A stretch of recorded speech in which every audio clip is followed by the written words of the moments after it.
That $18 appetizer on a tasting menu, roasted bone marrow served with toast and a tiny spoon, is, by weight, one of the cheapest things a butcher sells. Bone. Most people walk right past it in the supermarket without a second thought. Which is strange, because for most of human history, the opposite was true. If 20 exhausted hunters stood around a fresh kill, nobody fought over the lean muscle. Everyone ate muscle. The real prize was hidden inside the bones. Fat, marrow, pure energy, the kind of food worth fighting over. They knew exactly what they had. And that creates a problem with the story most people imagine. We're taught that ancient humans simply ate whatever they could find. That taste came later. First you survive, then you farm, then you invent cuisine. Being picky is supposed to be a luxury. But 70,000 years before restaurants, people were already seasoning their food. And that's not even the strangest part, because to understand how that happened, you have to go back long before there were cities, farms, or even Homo sapiens. Over 1 million years ago, something was keeping fires alive. Not accidentally. Repeatedly. Long enough to leave traces that survived all the way to the present. And whatever was doing it almost certainly wasn't us. Homo sapiens didn't exist yet. This was Homo erectus. And fire changed something bigger than warmth. It changed what food was. Meat held over a flame softens. Fat melts. Nutrients become easier to absorb. Cooking turns one thing into another. For the first time, food split into 2 categories. Food and transformed food. Suddenly, there was a difference worth noticing. And once there's a difference, preference can exist. But preference is one thing. Tradition is another. Because thousands of years later, Neanderthals were doing something far stranger. Archaeologists studying broken animal bones noticed something unexpected. Different groups weren't cracking bones randomly. One group had a consistent method. Another group had a completely different one. Almost like 2 families arguing over the right way to make the same recipe. That shouldn't happen if the behavior is instinct. Instinct doesn't have regional styles. Traditions do, which means these techniques weren't hardwired. Someone had to teach them, parents to children, elders to younger hunters. Generation after generation. The same way somebody teaches you how much salt belongs in soup. And that means the marrow itself wasn't just food.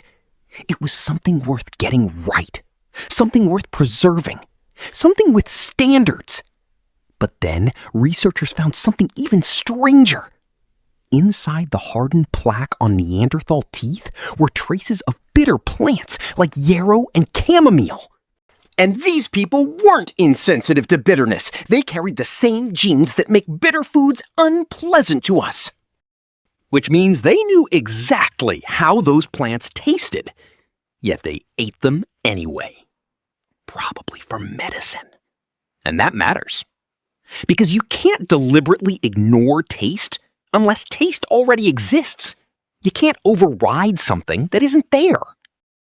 But eventually, humans stopped ignoring unpleasant flavors and started creating pleasant ones.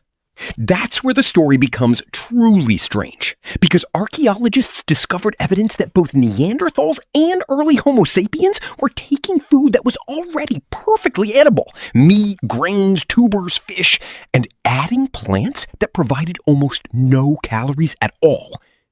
Sharp plants? Pungent plants, bitter plants, the Stone Age equivalent of mustard and pepper. Not because they were starving. Not because they needed more nutrition, but because they wanted dinner to taste different. Think about how absurd that is. 70,000 years before writing, before kingdoms, before agriculture, before anyone had words like recipe or delicious. People were already changing flavors on purpose, and that completely breaks the story we're usually told. We're taught that civilization created cuisine, that farming created surplus, surplus created luxury, and luxury created taste. But the evidence points in the opposite direction. Long before cities, something already knew which part of an animal was worth saving. Long before chefs, something was teaching techniques to the next generation. Long before medicine had names, something was swallowing bitter plants for a reason. And long before there was a word for delicious, something was adding flavor to dinner simply because it made the meal better. Which makes that expensive bone marrow appetizer feel strangely familiar. Modern chefs didn't elevate it into a delicacy. It was already one.